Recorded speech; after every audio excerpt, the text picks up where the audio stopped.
All right. Well, I want to welcome everyone to our TLC session. The, uh, the session today will be presented by Jennifer Dunn, and we thank Jennifer for her participation and leadership of this session. The session title is Inclusion as Strategy: Transforming Students' Views of Academic Integrity. Jennifer is an online writing consultant at the Ashford Writing Center and a member of the Originality Matters Task Force. So, Jennifer, I'll give it to you, and thank you for your time. Thank you so much, Brandon. Hi, everybody. Today I'm going to discuss how we as an academic team can encourage an environment of academic integrity by teaching ethics and by fostering students' confidence through a sense of belonging and inclusion in the academic process. This presentation will also show faculty and the student support team how they can encourage students to use the plagiarism, citation, and informational resources available to them in the Writing Center by addressing students' perception of the academic work that they create in college. Now, the qualities of academic integrity cover a wide spectrum. The Ashford University defines these qualities as original thought, academic voice, careful attribution, personal responsibility, and continual improvement. And together, these qualities shape our collective definition of academic integrity as an institution. Today, I'm going to focus on, or mainly one of these qualities, of personal responsibility, which the Ashford Catalog defines as taking ownership for one's own educational activities and responsibility for choices and their consequences. Now, of course, all of these can overlap, but the one I'm going to address today is personal responsibility. I'm going to focus on that, fostering a personal sense of ethics towards one's own education. And this area of academic integrity is very challenging, and this is why I decided to research this, because this is something that I've personally struggled with as an instructor. So I hope that this will begin a conversation about how we can foster a sense of personal responsibility. And at the end of the presentation, I'm going to offer some tangible actions that instructors can take to foster ethics and academic integrity in your classroom using Writing Center resources that are available to help you to do just that. So how do we get students to take personal responsibility for their work? There are a lot of theories out there. My argument today is that ethics and the ethics of academic integrity can be taught, and that including students in the process of their education fosters a greater sense of ethics. So let's start by looking briefly at a few causes of plagiarism. Now, this is not a comprehensive list. There are other causes of plagiarism, such as time management. Sometimes students have personal issues that cause them to panic at the last minute and turn in a plagiarized piece of work. But today we're really going to focus on the causes that are related to ethics and that influence ethics most strongly. A lot of students have really a lack of knowledge about plagiarism. They don't always understand what it is, and if they don't know what it is, how can they know when it's wrong? Now, many of you will probably recognize our friend here, Grumpy Cat. This is a very popular meme I'm sure you've seen. The students spend their days sharing memes like this, like our Grumpy Cat here, without attributing it to the author. Students are sharing memes, images, quotes on Snapchat, Instagram, Facebook, and they don't give any credit. It's not expected. It's kind of its own culture. It's part of the culture. We share information on social media, and all this information is freely shared, and there's no credit given for any of it. So it's really hard for students to understand that in an academic environment, there are very different rules required than the ones that they're using every day of their lives. So, we need to get across to students that, well, internet information is free to share with others on social media and certain platforms. It's not free to pass off as their own work in academics. And that's really the distinction across to students, but we can try.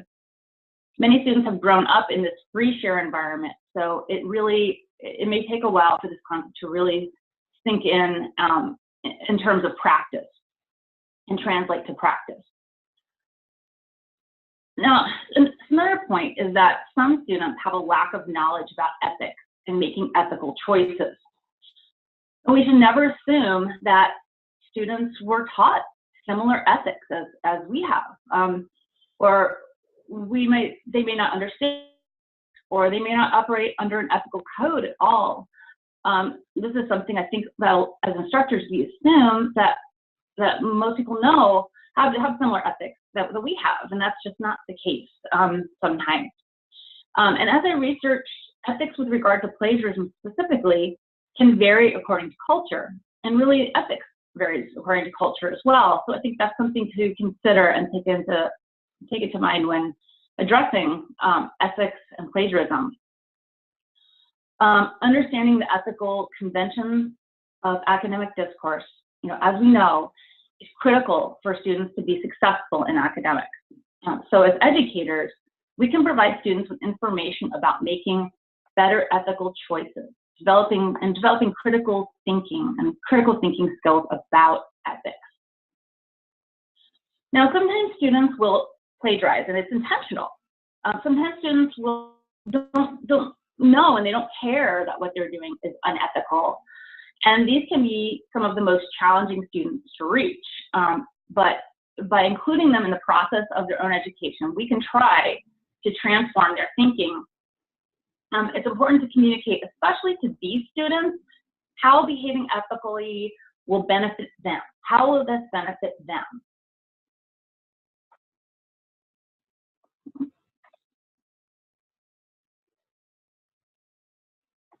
Let's look at a few more causes. A lack of confidence can lead to making unethical choices out of fear. Some students don't know that their opinions or points of view are valid.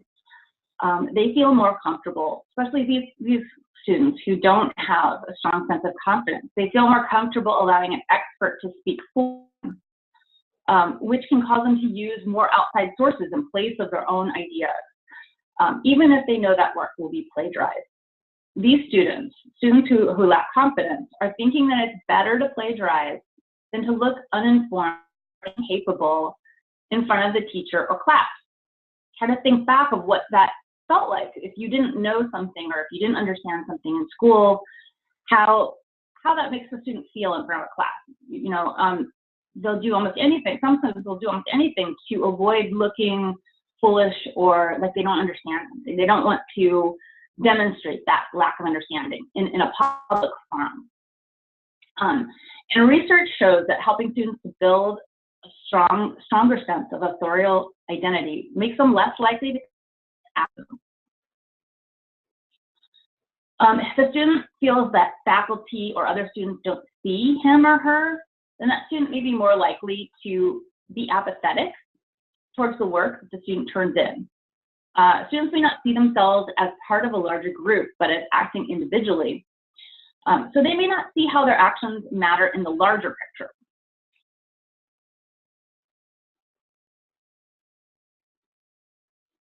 Some students need to feel a sense of connection in order to care about plagiarism. They need to feel that they're part of a larger community. And if a student can ask for help from his or her instructors, or shares the struggles they're having with peers, a student may feel isolated and more prone to plagiarize due to feelings of isolation. When a student feels isolated, they may not feel accountable within a community, but rather that they're just acting independently. We also need to get across the idea that uniqueness is valued. Students need to feel that their unique perspectives are valid. When students feel validated, they're more likely to act ethically in a classroom. Some students need to feel validated in order to respect the rules and conventions of that institution, including academic integrity, and maybe especially academic integrity. If they don't feel validated, they may look for outside opinions or facts that will express perspectives that they don't really, believe in or understand, just to get the grade, just to get a better grade, rather than to create original work. So accepting varying perspectives even when they really differ from our own as instructors, or if we really disagree with them strongly. Just accepting a sense of acceptance of varying perspectives creates a greater sense of inclusion in the classroom, which in turn can lead to more ethical behaviors. It's important for students to understand that they're part of creating the value of the college through the work that they complete. Students often see themselves independently and that their work is somehow separate from the school. They need to understand that they create the value of the very degree that they are earning through the creation of original work and demonstrated skills. In this graphic, the foundation of the college is the work that students produce, the quality of instruction from faculty, and the support of staff, coupled with accreditation, and finally with demonstrated skills. We can put this in perspective to students this way. We can ask them, for example, like, would you want to go to a doctor who purchased his or her coursework or had someone else stand in for him or her? And most people, at least I, would say no. We want to know that that doctor has demonstrated the skills that are essential to the job. And we trust, most importantly, we trust that they do based on that degree, the degree that they have. And trust is essential in education. Verification of skills and competencies must be credible to produce value for students and employers. The value of a college, translates into better job prospects and positive community perception, which helps the students, helps all students, but helps the individual student. And that's something that we can get across to them. I always ask students, what would happen if everyone at the school plagiarized or falsified their demonstration, and that was accepted by the instructors and schools in our school? And when we ask students to think through that ethics equation, they start to understand that if the school they were attending was known as a school that accepted plagiarism, didn't verify demonstrated skills, that it would affect the integrity of the institution and really the very degree that they're trying to attain. So the strength of a college is really in its ethical value, at least in part in its ethical value. As we can see from this graphic, without that ethical value, we lose the foundation of the college, which would translate into a more difficult time seeking a job with that degree, the degree that the student is trying to earn. So students plagiarize, they're really harming themselves. When students begin to understand that and why original work matters, the purpose, they get an idea of the bigger picture and how their work adds to the value of the college. We can help students understand that they're not just in a class or college. They're part of a community building value together. The academic community is based on a sense of ethics and a trust that students have demonstrated skills necessary to the position. An ethical code that's trusted by accreditors and future employers. There are different theories out there about honor codes to promote an ethical environment, and many universities say have adopted these at their institutions. Over the years, some studies have found that schools without honor codes tend to have about twice as much cheating as those with them, and I found that interesting. A study in 2010 found that academic integrity initiatives and instructor focus on reinforcing academic integrity in the classroom can result in overall less instances. With this in mind, you might consider adopting an honor code in your classroom and expectations from day one of the class. The idea of an honor code, even on a classroom level, class by class basis, is to express the expectation of integrity and original work. It's really a psychological strategy. If your academic community expects you to behave with academic integrity, then students are more likely to live up to expectations. Express that academic integrity creates a culture of respect between instructors and students, as well as the respect of the larger community and future employers. Now I'm going to go over some strategies to incorporate ethics into the curriculum. We can teach students to make ethical choices in the classroom. And one method is through discussions, class discussions. We can ask ethics-based questions to encourage ethical thought and behavior. And I will show an example in just a minute of doing this in the classroom. We can also post announcements containing ethical alternatives and resources to help guide students toward making better choices and to let what's available to them. What other alternatives do they have? So information is key. So here's an example of incorporating an ethics conversation into a class discussion. Now this question explores the public accusation that Bob Dylan used SparkNotes to create his Nobel Prize speech. And this example asks students if this was wrong. Was it wrong for him to do that? And to explore their reasoning. Now this kind of questioning can help students to kind of work through the ethics of plagiarism on their own terms and using their own unique perspectives to develop that reasoning. Similarly, you could think about how you could incorporate ethics-based questions into your own discussions using your own methods. So this example focuses on a teachable moment, encourages making ethical choices, and involves students in the process of evaluating ethics and making ethical decisions. You can encourage academic integrity by posting announcements that offer ethical alternatives. The Writing Center, together with the Originality Matters Task Force, created this announcement about avoiding cheat sites such as Course Hero or other free and paid online cheat sites. Course announcements such as these are a good way to incorporate that teachable moment course to promote positive behavior and to teach about making ethical choices, as well as providing better alternatives for students. And note that these are HTML announcements that are available under the Faculty Services area of the Writing Center. And note that these HTML announcements can also be embedded in course discussions. So you can use these as a starting point for further discussion in the class discussion, if that works for your course on a case-by-case basis, whether this will work for you.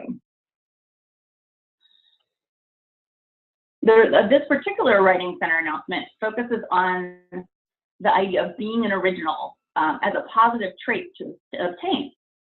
This announcement illustrates how to avoid copy and paste plagiarism, very, very common form of plagiarism, when a student just strings a bunch of ideas and outside sources together without their own original thought, without adding their own original thought to that conversation. This is a teachable moment about making better choices, as well as fostering and promoting originality in student work. For students to actively avoid plagiarism, they need access to resources. As an instructor or staff, you can share links from the Writing Center, resources such as how to integrate sources, APA citations, steps to avoiding plagiarism, or library resources on how to conduct research. Sometimes students just really don't know how to even get the information that they need through the library, and they'll just go online and find an easier route, or even out of desperation sometimes. You can announcements which guide students on where to go for resources or help. Announcements provide alternatives to free or paid study or tutoring sites. They provide guidance on what to do or what to avoid. Provide information about on-site tutoring and paper review services at the Writing Center. And provide information about the Turn-It-In originality checker that students can use in their or using Grammarly to check for similarity as well, if for some reason they prefer that, or if Turn-It-In isn't available. It's an alternative backup. Make sure that students know about tutoring to help them to correctly cite their work and to correctly incorporate outside material without plagiarizing that work. A writing center and paper review service provides a better option for students, encourages students to make ethical choices, seeking tutoring rather than copying and pasting work. Tutoring promotes control over one's own learning and involvement in the process of learning. Access to tutoring can increase self-confidence, knowing that they have help, and the confidence that comes from improving their abilities through their own actions. So they're being more proactive in the process of their learning. You might consider including confidence building activities early on in the course, and I'm sure many of you as instructors are already doing some of these. You can remind students about those supports to increase confidence, on-campus tutoring and writing center resources. Instructor availability can also increase confidence. Some students really want to reach out to their instructor, and by being available and more available to your students, it really helps to alleviate the fear that they have about their assignment, knowing that they can get the answers they need before they're due. That is really helpful in increasing confidence in students. Students need to know that their perspectives are valid, so continue to encourage original and individual perspectives in the classroom. This is something to remember and keep in mind. And they also need to know that they're part of a community. So as an instructor, what can you do to foster that sense of community using your own pedagogical methods? What can you do? Students need to know that they're not alone in the process to build that sense of confidence. And hopefully, confidence will translate to less instances of plagiarism and greater sense of academic integrity in your classroom. So to summarize, students who actively avoid plagiarism, they understand the definition and ethics of plagiarism, how to make ethical choices. They feel like their choices matter. They know that they add value to the school. They feel a sense of connection to their peers and instructors. And they know that their opinions are valid. And finally, they're self-confident in their academic abilities and their ability to obtain help. So I encourage you to think about how you can foster this knowledge and these qualities using your own strategy or approach to student learning. How can you incorporate these ideas into your own classroom? I'll go through my reference quickly.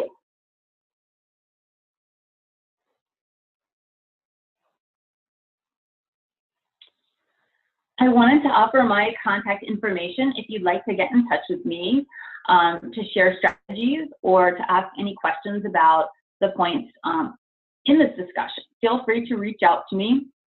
And I'm planning to share a handout as well. So if you would like a copy of that handout, do send me an email and I will send you a list summarizing some of the main ideas from this presentation, as well as writing center resources that you can use to promote academic integrity in your classroom.